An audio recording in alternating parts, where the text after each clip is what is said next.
Halo teman-teman, perkenalkan saya Emilia Febiola Selangi dengan NIM 1020250007. Di sini kita akan membahas mengenai perhitungan data distribusi.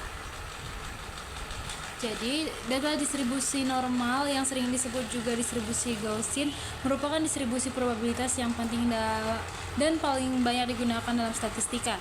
Distribusi ini memiliki sifat unik yang membuatnya menjadi standar acuan dalam analisis data kualitatif.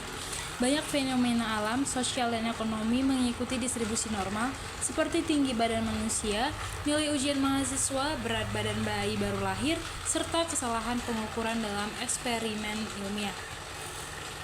Distribusi normal menjadi krusial dalam inferensi statistik dan pengujian hipotesis dalam kesehatan. Uji T, uji ANOVA, dan uji regresi sering memerlukan asumsi akan distribusi normal dari data.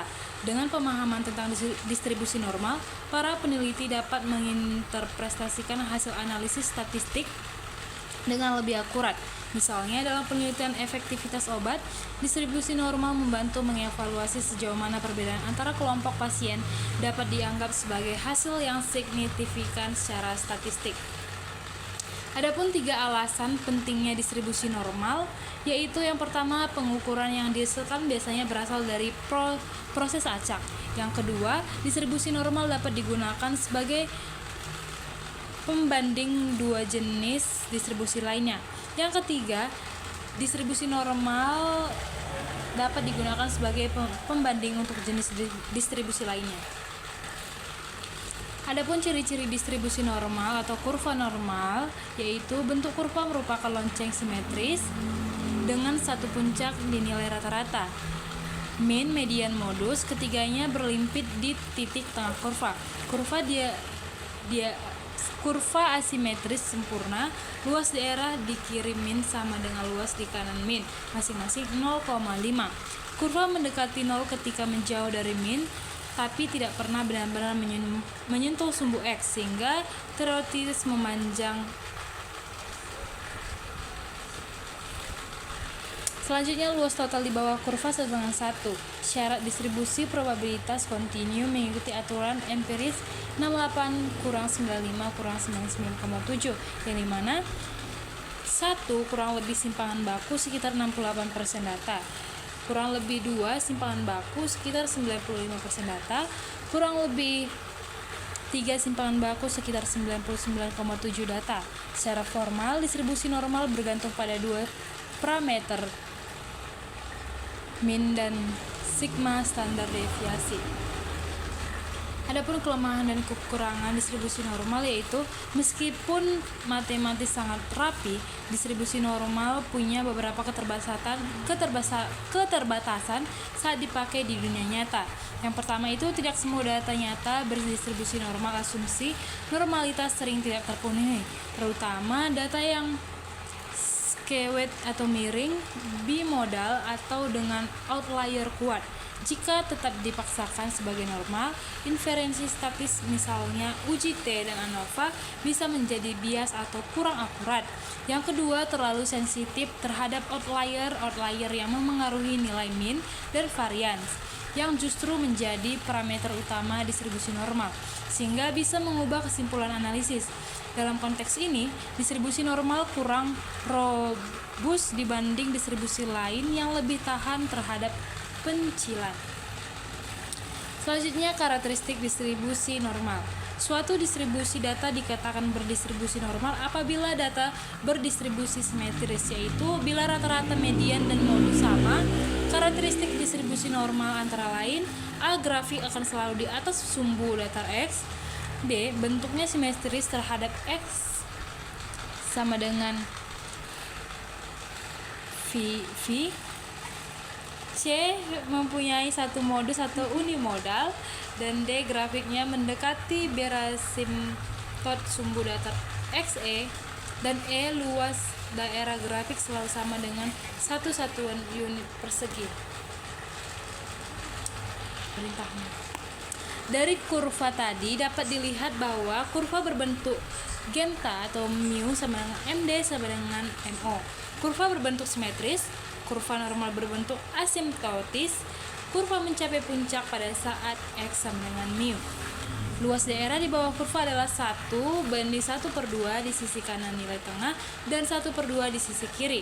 Bentuk kurva yang memiliki kriteria di atas dikenal dengan distribusi tidak simetris atau distribusi menceng ke kiri atau ke kanan. Selanjutnya, sifat-sifat distribusi normal. Pertama, kurva berbentuk lonceng dan simetris terhadap garis tegak. Kedua, kurva selalu ada di atas sumbu X atau fx lebih besar 0. Ketiga, rataan median dan modus dari distribusi berhimpitan. Keempat, fungsi kepadatan peluang mencapai nilai maksimum di X mu sebesar 1 per sigma 2 V. Yang kelima, luas daerah di bawah kurva fx dan di atas sumbu X adalah 1, yaitu P kurang 8 lebih kecil X lebih kecil 8 sama dengan 1. Keenam, kurva distribusi normal secara asimtot mendekati sumbu X pada ujungnya. Selanjutnya, kurva dan daerah kurva normal. Ciri-ciri kurva normal yaitu yang pertama, berbentuk kurva normal menyerupai lonceng. Yang kedua, merupakan suatu poligon yang dilicinkan yang sama ordinat. Yang ketiga, daerah kurva normal merupakan ruang yang dibatasi daerah kurva dengan absisnya. Yang keempat, seluruh luas kurva normal di atas sumbu mendatar dari minus tak hingga. Kelima, kedua ekor atau ujung kurva semakin mendekat sumbu absisnya. Keenam, luas daerah biasanya dinyatakan dalam persen atau desimal. Yang ketujuh, kurva simetris terhadap min, di mana luas daerah sebelah kiri 8 dan kanan sama, masing-masing mendekati 50% atau 0,5. Selanjutnya, perhitungan uji normalitas. Pengujian normalitas merupakan sebuah asumsi yang menjadi persyaratan untuk menentukan uji statistik yang akan digunakan dalam penelitian. Uji normalitas sering digunakan untuk mengukur data yang memiliki skala interval ordinal maupun rasio. Selanjutnya, perhitungan uji normalitas. Uji normalitas adalah suatu prosedur yang digunakan untuk mengetahui apakah data berasal dari populasi yang terdistribusi normal atau berada dalam sebaran normal. Distribusi normal merupakan salah satu distribusi yang paling penting kita akan hadapi. Ada beberapa alasannya, yaitu banyak variabel dependen umumnya diasumsikan terdistribusi secara normal dalam populasi. Artinya, kita sering berasumsi bahwa jika kita mendapatkan uji normalitas data dan homogenitas data seluruh populasi, pengamatan distribusi yang dihasilkan sangat mirip dengan distribusi normal. Yang kedua, jika kita dapat mengasumsi bahwa variabel sedang yang mendekat terdistribusi normal, maka teknik ini memungkinkan kita untuk membuat sejumlah kesimpulan. Yang ketiga, penguji normalitas data kerap kali disertakan dalam suatu analisis statistik inferensial untuk satu atau lebih kelompok sampel. Baik, sekarang kita masuk ke soal kasusnya. Di mana nilai ujian statistika mahasiswa di sebuah kampus berdistribusi normal dengan rata-rata 75 dan simpangan baku 8. Seorang mahasiswa dinyatakan lulus jika memperoleh nilai lebih dari 83. Berapakah peluang seorang mahasiswa lulus? Di sini kita terlihat jawabannya itu ada A. Peluang mahasiswa lulus adalah 0,1587. yang dimana kita ketahui minnya itu adalah 75, simpangan bakunya itu adalah 8, nilai X-nya itu 83, dan rumusnya itu Z sama dengan 83 kurang 75 per 8 sama dengan 1. Dari tabel distribusi normal, PZ lebih kecil 1 sama dengan 0,8413. Karena yang ditanya peluang nilai lebih dari 83, maka PZ lebih besar 1 sama dengan 1 kurang 0,8413, hasilnya 0,1587. Selanjutnya soal nomor 2. Waktu pelayanan pasien di bagian administrasi rumah sakit berdistribusi normal dengan rata-rata 20 menit dan simpangan baku 5 menit. Tentukan peluang seorang pasien dilayani kurang dari 25 menit. Langsung kita masuk ke pembahasannya, yaitu jawabannya itu D. Jadi peluang pasien dilayani kurang dari 25 menit adalah 0,8413. Karena yang kita ketahui di mana mu-nya itu adalah 20, sigma-nya itu ada 5, dan x-nya itu ada 25. Kita menggunakan rumusnya, yaitu Z sama dengan 25 kurang 20 dibagi 5 sama dengan 1. Dari tabel distribusi normal, P, Z lebih kecil 1 sama dengan 0,8413. Baik, soal kasus yang terakhir, yaitu sebuah penelitian menunjukkan bahwa tinggi badan siswa mengikuti distribusi normal. Distribusi normal memiliki ciri bahwa min, median, dan modus berada pada titik yang sama di tengah kurva.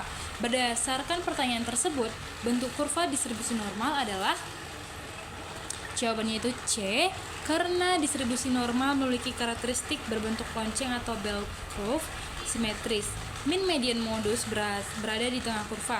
Karena itu, bentuk kurva distribusi normal adalah kurva simetris berbentuk lonceng. Baik teman-teman, sekian dari pembahasan kita mengenai perhitungan data distribusi. Sekian dan terima kasih.